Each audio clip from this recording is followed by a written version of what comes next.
அன்பும் பழமையும் நிறைந்த தமிழ் மக்களுக்கு வணக்கம்ங்க. இந்த வீடியோவில் என்னை பேச வைத்த எம்பெருமான் முருகப்பெருமானுக்கு முதல் வணக்கத்தை தெரிவிச்சுக்கிட்டு வீடியோக்குள்ளே போகலாங்களா?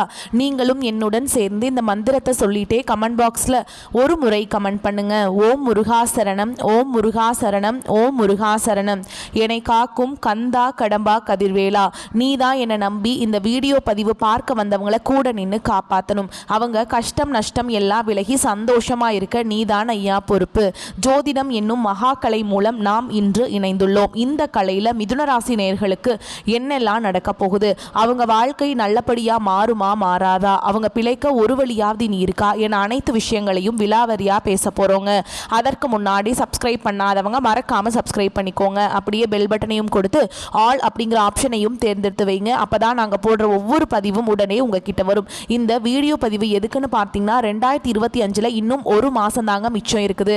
11 மாதத்தில் நடக்காத அப்படி என்ன நல்லது இந்த ஒரு மாதத்தில் நடக்கும் அப்படின்னு கேட்டிங்கன்னா அதுதாங்க நம்மளுடைய இறுதி வாய்ப்புங்க. இந்த காலகட்டத்தில் உங்களுக்கு கிடைக்கிற நல்ல விஷயங்கள் எப்போவுமே இனி திரும்ப கிடைக்காதுங்க. கடைசி 30 நாட்களில் மறைந்திருக்கும் நல்ல விஷயங்கள் என்னென்ன அப்படிங்கிறத இந்த பதிவில் விலாவரியாக பார்க்கலாங்க.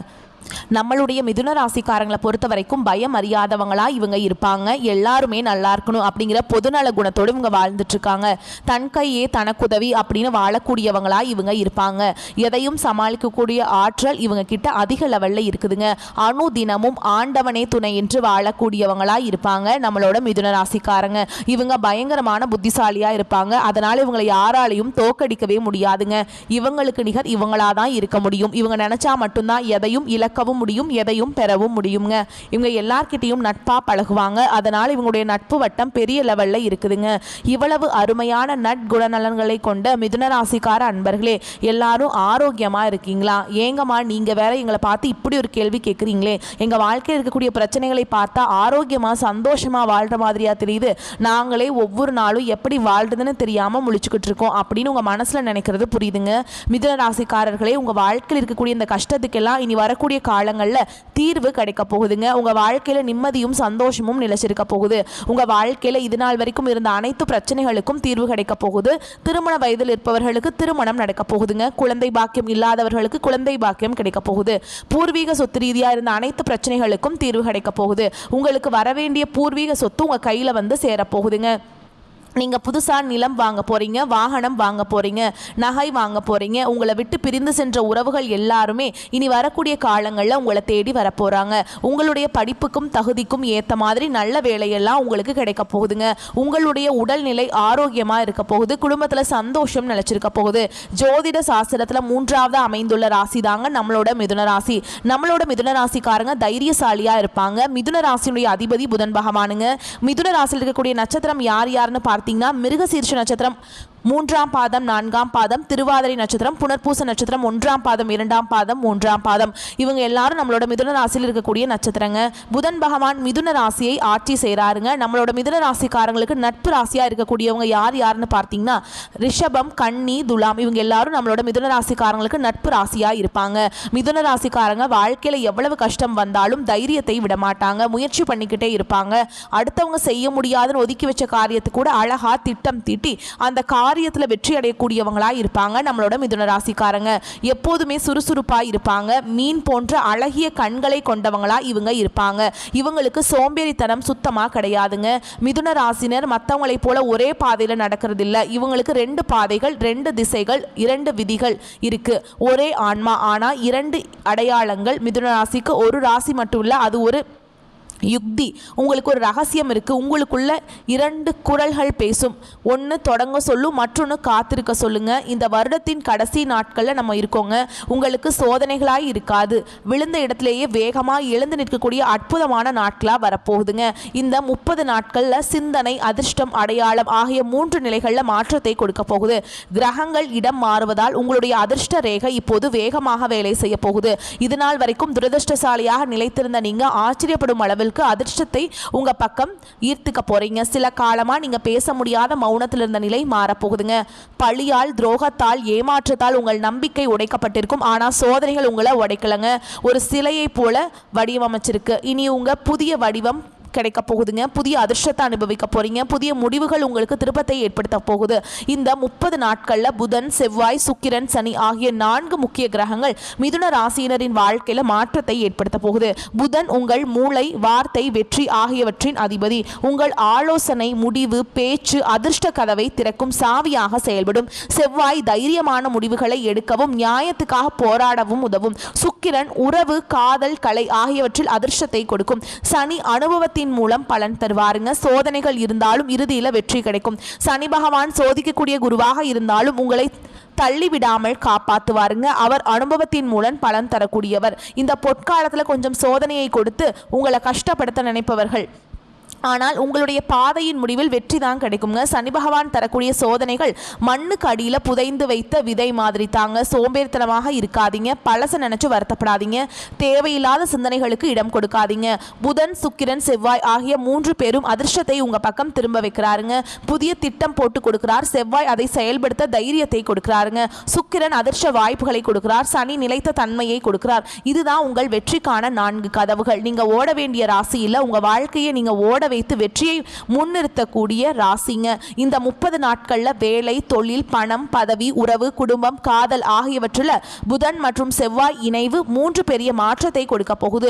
புதிய வாய்ப்புகள், இடமாற்றம் உண்டாகும். கைவிட்ட வேலை, தொழில் மீண்டும் உயிர் பெறும். உங்களால் எடுக்கப்பட்ட முடிவு உங்களை உயர்த்தி வைக்கும். உயர் பதவி, சம்பள உயர்வெல்லாம் கிடைக்குங்க. பழைய தவறுகளை சரி செய்யக்கூடிய நேரம் இது.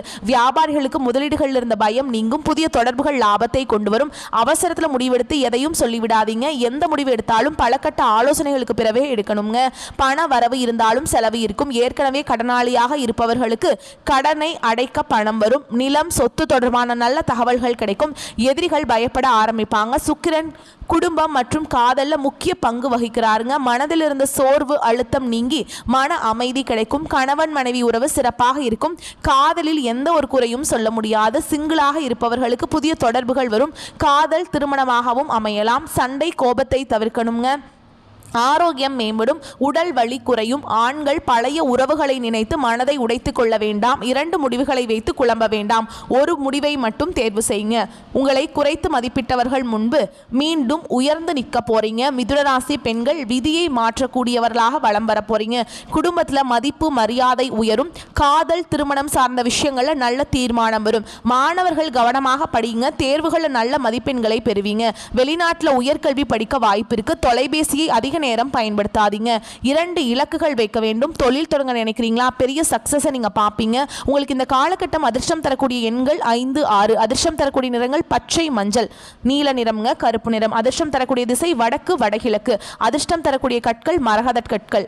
அதிர்ஷ்டம் தரக்கூடிய கிழமைகள் புதன், வியாழன். உங்க வாழ்க்கையில் இந்த காலகட்டம் மேலும் நல்லதெல்லாம் நடக்க நீங்க செய்ய வேண்டிய பரிகாரம் என்னன்னு பார்த்தீங்கன்னா, உங்க வீட்டு பக்கத்தில் இருக்கக்கூடிய முருகர் ஆலயத்துக்கு போயிட்டு முருகரை மனதார வணங்கிட்டு வாங்க. உங்க வாழ்க்கையில் இருக்கக்கூடிய அனைத்து பிரச்சனைகளும் காணாம போயிடும். வீட்டில் வடக்கு திசை தூய்மையாக இருக்கணும். வடக்கு திசையில் அகல் விளக்கேற்றி வாசியான பொருட்களை வைக்கணுங்க. விநாயகர், விஷ்ணு, குரு பகவான், தர்ஷனாமூர்த்தி, புதன் பகவான் ஆகியோரை நீங்க வழிபாடு செய்யணும். திருவேற்காடு விநாயகர் கோவிலுக்கு போயிட்டு விநாயகரை மனதார வணங்கிட்டு வாங்க. உங்க வாழ்க்கையில் இருக்கக்கூடிய அனைத்து பிரச்சனைகளும் காணாம போயிருங்க. புதன்கிழமைகள்ல காலை 6 மணி முதல் 9 மணிக்குள் கோவிலுக்கு சென்று வழிபாடு செய்யுங்க. பச்சை மலர், நெய் விளக்கு, எலுமிச்சம்பழ விளக்கு, பச்சை நிற வாசனை அகர்பத்தி எடுத்துக்கொள்ளுங்கள். விநாயகருக்கு நெய் விளக்கு ஏற்றி புதன் பகவானுக்கு பச்சை வஸ்திரம் சாற்றி தீப தூப ஆராதனை காட்டுங்க. ஓம் புதன் பகவானை போற்றி போற்றிங்கிற மந்திரத்தை 108 முறை சொல்லுங்க. உங்க வாழ்க்கையில் இருக்கக்கூடிய அனைத்து பிரச்சனைகளும் காணாம போயிடும். உங்களுடைய எண்ணம் போல் உங்க வாழ்க்கையில நல்லது மட்டும்தாங்க நடக்கும். கெட்டதுங்கிற பேச்சுக்கு துளி கூட இடம் கிடையாதுங்க. ரெடியாருங்க. நீங்க தொட்டது எல்லாமே பொன்னாக மாறக்கூடிய காலம் வந்துருச்சு. மிதுன ராசியினருடைய அதிர்ஷ்டத்தை யாராலையும் தடுக்க முடியாது. இந்த 30 நாள் உங்களுக்கானதுங்க. விழுந்த இடத்திலேயே விருட்சமா மாறக்கூடிய நேரம் இது. உங்களுக்கு ஏற்ற பலன் உண்டுங்க. உங்களை அசிங்கப்படுத்தினவங்க, சண்டை போட்டவங்க, உங்களை எல்லாம் தூக்கி எடுத்தறிஞ்சு பேசினவங்க கிட்டலாம் அவங்கெல்லாம் வந்து உங்ககிட்ட உதவி கேட்டு வந்து நிற்பாங்க. பணத்தால் பெரும் துயரத்தை அனுபவிச்சிருப்பீங்க. இப்போது அந்த பணம் தண்ணீர் மாதிரி உங்ககிட்ட வரவை கொடுக்கும். எந்த பயமும் இல்லாமல் சந்தோஷமாக வாழ்க்கையை வாழ போகிறீங்க. உங்கள் வாழ்க்கையில் மகாலட்சுமி தாயாருடைய அருள் பரிபூர்ணமாக கிடைக்க போகுது. உங்கள் வாழ்க்கையில் சந்தோஷம் நிலச்சிருக்க போகுது. உங்களுடைய ஆசைகளும் கனவுகளும் அடுக்கடுக்காக நிறைவேற போகுது. உங்களை விட்டு பிரிந்து சென்ற உறவுகள் உங்களை தேடி வர போகிறாங்க. உங்கள் கையில் பணப்புழக்கம் அதிக அளவில் இருக்க போகுதுங்க. குலதெய்வம் எங்கேயோ எப்படியோ இருக்குது, என்னமோ இருக்குது அப்படின்லாம் நீங்க நினைக்க வேண்டாம். நீங்க எங்க இருந்தாலும் ஒரு தீபம் ஏற்றி வச்சு அந்த தீப ஒளியில தெய்வங்கள் இருக்கிறாங்க அப்படின்னு நினைச்சு வழிபாடு செய்யுங்க. குல தெய்வமே தெரியாவிட்டாலும் வீட்டில் தீபம் ஏற்றி வச்சு ஏதாவது ஒரு நல்ல நாளில் குலதெய்வத்தை நினைச்சு வழிபாடு செய்யுங்க. குலதெய்வ வழிபாடு குலம் காக்கும் குலம் தலைக்கும். முதல்ல குலதெய்வம், அப்புறம் இஷ்டப்பட்ட தெய்வம், அப்புறம் உங்களுக்கு விருப்பப்பட்ட தெய்வங்க. எந்த கோயிலுக்கு போனாலும் என்ன பண்ணாலும் ஏற்றம் இல்லை அப்படின்னு நீங்க சொல்லுவீங்க. தினமும் எந்திரிச்ச உடனே சூரிய பகவானை நமஸ்காரம் பண்ணுங்க. அவங்களுடைய அனுகிரகம் இருந்தா போதும். மற்ற கிரகங்கள் எல்லாம் சாதகமா இல்லைனா கூட பரவாயில்ல, அந்த சூரியனுடைய பிரகாசம் உங்க வாழ்க்கையவே பிரகாசமா மாத்திரும். அந்த வெளிச்சம் உங்களை வந்து சேருங்க. உங்க வாழ்க்கையில் இருக்கக்கூடிய கண்ணீர் எல்லாமே கரைஞ்சு போயிடும். மிதுன ராசிக்காரங்களே, நீங்க உங்க வாழ்க்கையில முக்கிய முடிவுகள் எடுக்கும்போது கவனமா இருக்கணுங்க. ஒருத்தவங்க கிட்ட பேசும்போதும் சரி, ஒரு செயலை செய்யும் போதும் சரி, 1க்கு 2 முறை ஆலோசனை பண்ணிட்டு தான் நீங்க ஒருத்தவங்க கிட்ட ஒரு சொல்லை சொல்லணும். அவங்க கிட்ட அந்த சொல்ல சொன்னா நம்மளுக்கு ஏதாவது பிரச்சனை வருமா, நம்மளை சுத்தி இருக்கவங்களுக்கு ஏதாவது பிரச்சனை வருமான்னு யோசிச்சு பார்த்துட்டு முடிவெடுங்க. அதே நேரத்தில் நீங்க ஒரு செயலை செஞ்சாலும் அந்த செயலை செஞ்சா நம்மளை சுத்தி இருக்கவங்களுக்கு ஏதாவது பிரச்சனை வந்துருமோ, நம்மளுக்கு ஏதாவது பிரச்சனை வந்துருமோ அப்படின்னு 1க்கு 2 முறை ஆலோசனை பண்ணிட்டு நீங்க முக்கிய முடிவுகள் எடுக்கிறது ரொம்பவும் நல்லதுங்க.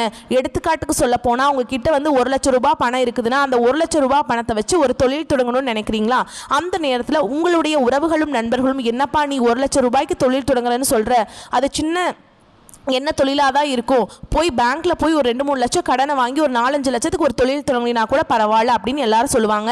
நீங்கள் அவங்க எல்லாம் சொல்கிறத கேட்டுட்டு பேங்க்கில் போய் கடன் வாங்குறது, வட்டிக்கு போய் கடன் வாங்குறது, அப்படி வேலையை பார்த்தீங்கன்னா அது உங்களுக்கு பெரிய பிரச்சனையை கொண்டு வந்து விட்டுரும். முக்கியமான தேவைகள் இருக்குது, அப்போ போய் நம்ம கடனை வாங்கிக்கலாம். நம்மக்கிட்ட பணம் இருக்குது, அப்போ எதுக்குங்க நம்ம போய் கடன் வாங்கணும், நம்மக்கிட்ட இருக்கிற பணத்தை வச்சு தொழில் தொடங்கி அப்புறம் நம்ம வந்து படிப்படியாக மேலே வந்துக்கலாம். சரிங்களா? ஒரு படத்துல எல்லாம் ஒரே பாட்டில் பணக்காரர் ஆகிற மாதிரி நம்ம உண்மையான வாழ்க்கையில் ஒரே பாட்டில் எல்லாம் பணக்காரர் ஆக முடியாதுங்க. அடுத்தவங்க சொல்றத கேட்கறதுக்கு முன்னாடி அவங்க சொல்றது நல்லதா, நம்மளுடைய நல்லதுக்கு சொல்றாங்களா, இல்ல நம்மளை கொண்டு போய் பிரச்சனையில மாட்டி விடுறதுக்கு சொல்றாங்களா அப்படிங்கறத யோசிச்சு பார்த்துட்டு செயல்படுறது உங்க வாழ்க்கைக்கு ரொம்பவும் நல்லதுங்க. உங்களுடைய மனசு என்ன சொல்லுதோ அதை மட்டும் கேளுங்க. அடுத்தவங்களுக்காக வாழ வேண்டாம், உங்களுக்காக வாழுங்க. ஏன்னா கடவுள் உங்களுக்காக வாழதான் உங்களை படைச்சிருக்கார். உலகத்தில் இருக்கிற நண்பர்களுக்காகவும் உங்களுடைய உறவுகளுக்காகவும் பயந்து வாழ்றதுக்காக கடவுள் நம்மளை படைக்கல. நம்ம யாரை கண்டும் பயக்கணும்னு பார்த்தீங்கன்னா, நம்மளை படைச்ச கடவுளை கண்டு மட்டும்தாங்க பயக்கணும். உறவுகளோ சொந்த பந்தங்களோ நண்பர்களோ யாருமே நம்மளுக்கு உண்மையானவங்க கிடையாது. அப்படிங்கறத நீங்க எப்ப புரிஞ்சுக்கிறீங்களோ அப்பதாங்க உங்களால வாழ்க்கையில முன்னேற முடியும். மனிதனா பிறந்த ஒவ்வொருவருக்கும் ஆசைகள் இருக்கதாங்க செய்யும். அந்த ஆசைகளை அடைய நம்ம நினைச்சா மட்டும் பத்தாது. முழு மனசோட நம்மளுடைய ஆசைகளை அடைவதற்கான வழியை ஒவ்வொரு நாளும் என்ன பண்ணணும்னு யோசிச்சு அதற்கான திட்டங்களை தீட்டி உழைச்சுக்கிட்டே இருக்கணும். உழைச்சா நிச்சயமா நம்மளுடைய ஆசைகள் எல்லாமே நிறைவேறும். உங்க வாழ்க்கையில இனி வரக்கூடிய காலங்கள்ல உங்களுடைய அனைத்து ஆசைகளும் நிறைவேற போகுது. அப்படி ஒவ்வொரு மனிதனுக்கும் இருக்கக்கூடிய பொதுவான ஆசை என்னன்னு பாத்தீங்கன்னா, 16 செல்வங்களையும் அடைந்து வாழணும் அப்படின்னு தான் ஒவ்வொரு மனிதனுடைய ஆசையும் இருக்குதுங்க. பணம் வேணும், பதவி வேணும், புகழ் வேணும், கௌரவம் வேணும் அப்படின்னு தான் ஒவ்வொரு மனிதனும் தினமும் வாழ்ந்துகிட்டு இருக்கான். அதை நோக்கிய பயணத்தை தான் ஒவ்வொரு நாளும் மனிதன் வாழ்ந்துட்டு இருக்கான். ஒவ்வொரு நாளையும் ரசிச்சு வாழ்றது கிடையாது. எந்த ஒரு மனிதனும் போராட்டத்துல தாங்க இந்த உலகத்துல ஒவ்வொரு மனிதனும் வாழ்க்கைய வாழ்ந்துட்டு இருக்காங்க. இந்த உலகத்துல யாருங்க கோடீஸ்வரன், கோடி கோடியா பணம் வச்சிருக்கவங்களா, பிடிச்ச உணவுகளை சாப்பிட்றவங்களா, பிடிச்ச உறவுகள் கிட்ட பேசுறவங்களா, இதுல யாருமே கோடீஸ்வரன் கிடையாது. யார் ஒருத்தவங்க நோய் நொடி இல்லாம மனக்கவலை இல்லாம நிம்மதியா தூங்குறாங்களோ அவங்க தான் இந்த உலகத்திலேயே சிறந்த கோடீஸ்வரன். அப்பேற்பட்ட கோடீஸ்வரன் ஆகக்கூடிய யோகம் உங்களுக்கு இந்த காலகட்டத்தில் அமைஞ்சிருக்குதுங்க. உங்க வாழ்க்கையில் இனி வரக்கூடிய காலங்கள்ல கவலை கண்ணீர் அப்படிங்கிற பேச்சுக்கெல்லாம் துளி கூட இடம் கிடையாது. இது நாள் வரைக்கும் உங்களுடைய மனசுல இருந்த மனக்கவலைகள் எல்லாம் இனி வரக்கூடிய காலங்கள்ல காணாம போக போகுதுங்க. நீங்க சந்தோஷமான ஆரோக்கியமான வாழ்க்கையை இனி வரக்கூடிய காலங்களில் வாழ போறீங்க. உங்க வாழ்க்கையில சந்தோஷம் நிலைச்சிருக்க போகுதுங்க. எதையும் சுலபமாக புரிந்து கொள்ளக்கூடிய மிதுனராசிக்காரங்களே, நீங்கள் பதட்ட குணத்தை கைவிடுவது முன்னேற்றத்திற்கு உதவும். இந்த காலகட்டம் காரிய தாமதம் உண்டாகலாம். நீங்க கொஞ்சம் எச்சரிக்கையா இருந்துக்கோங்க. ஏதாவது ஒரு வகையில மனக்குழப்பம் ஏற்பட்டு நீங்க போகுது. சாதாரணமாக பேச போக அது சண்டையா மாறலாம். அதனால பேசும்போது நீங்க கவனமா இருந்துக்கோங்க. வேலை தவறி உணவு உண்ண வேண்டிய நிலை இருக்குங்க. பொருட்களை கவனமா பார்த்துக் கொள்வது நல்லது. தொழில் வியாபாரம் தொடர்பாக அலைச்சல் ஏற்படும். வாடிக்கையாளர்களுக்கு சரக்குகளை அனுப்பும் பொழுது பாதுகாப்பாக அனுப்புவது நல்லதுங்க. உத்தியோகத்தில் இருப்பவர்கள் வேலை பளு காரணமாக அலைய வேண்டிய சூழல் இருக்கும். குடும்பத்தினருடன் அனுசரித்து செல்வது நல்லதுங்க. கணவன் மனைவிக்கிடையே மன வருத்தம் ஏற்படலாம். கொஞ்சம் கவனமாக இருந்துக்கோங்க. பிள்ளைகளிடம் அன்புடன் பேசுவது நன்மையை தரும். கலைத்துறையினருக்கு கொடுக்கல் வாங்கல் இருந்த பிரச்சனைகள் தீரும். நீண்ட நாட்களாக இருந்த கஷ்டங்கள் நீங்கும். எதையும் செய்து முடிக்கும் சாமர்த்தியம் உண்டாகும். அரசாங்கம் மூலம் லாபம் ஏற்படும். வெளியூர் அல்லது வெளிநாட்டு பயணம் சாதகமாக இருக்கும். அரசியல் துறையினருக்கு வாக்கு வன்மையால் எதையும் சாதித்துக் கொள்வீங்க. புதிய பதவி, புதிய பொறுப்புகள் எல்லாம் உங்களுக்கு கிடைக்க போகுது. மேலிடம் கொடுத்த வேலையை செய்து முடித்து அவர்களின் நன்மதிப்பை நீங்க பெற போறீங்க. பெண்களுக்கு வீண் மனசஞ்சலம் ஏற்பட்டு நீங்கும். உடைமைகளை கவனமாக பார்த்துக் கொள்வது நல்லது. மாணவர்களுக்கு கல்வியில பற்றிய வீண் பயம் ஏற்பட்டு நீங்கும். வாகனங்களை கவனமாக வைத்துக் கொள்வது ரொம்ப நல்லதுங்க. உங்க வாழ்க்கையில் இனி வரக்கூடிய நாட்கள்ல நல்லது மட்டும்தாங்க நடக்கும். கெட்டதுங்கிற பேச்சுக்கு துளி கூட இடம் கிடையாதுங்க. இந்த வீடியோ பதிவு உங்களுக்கு பிடிச்சிருந்ததுன்னா வீடியோக்கு ஒரு லைக் பண்ணுங்க. நம்ம சேனலை சப்ஸ்கிரைப் பண்ணிக்கோங்க. மேலும் பிடிச்சிருந்தா ஃப்ரெண்ட்ஸ் அண்ட் ஃபேமிலிக்கு ஷேர் பண்ணுங்க. நம்ம சொல்லக்கூடிய அனைத்து தகவல்களும் பொது பலன்களே. உங்களுடைய தனிப்பட்ட ஜனன ஜாதகத்தை பொறுத்து சிறிதளவு மாறுபடும். வந்த கஷ்டங்கள் கரையட்டும், வரக்கூடிய கஷ்டங்கள் விலகட்டும். என்றென்றைக்கும் கடவுளுடைய அனுகிரகம் உங்களுக்கு துணை வரட்டும். வாழ்க வளமோடு நலமோடு. நல்லதே நடக்கும், நல்லது மட்டுமே நடக்கும். நன்றி, வணக்கம்.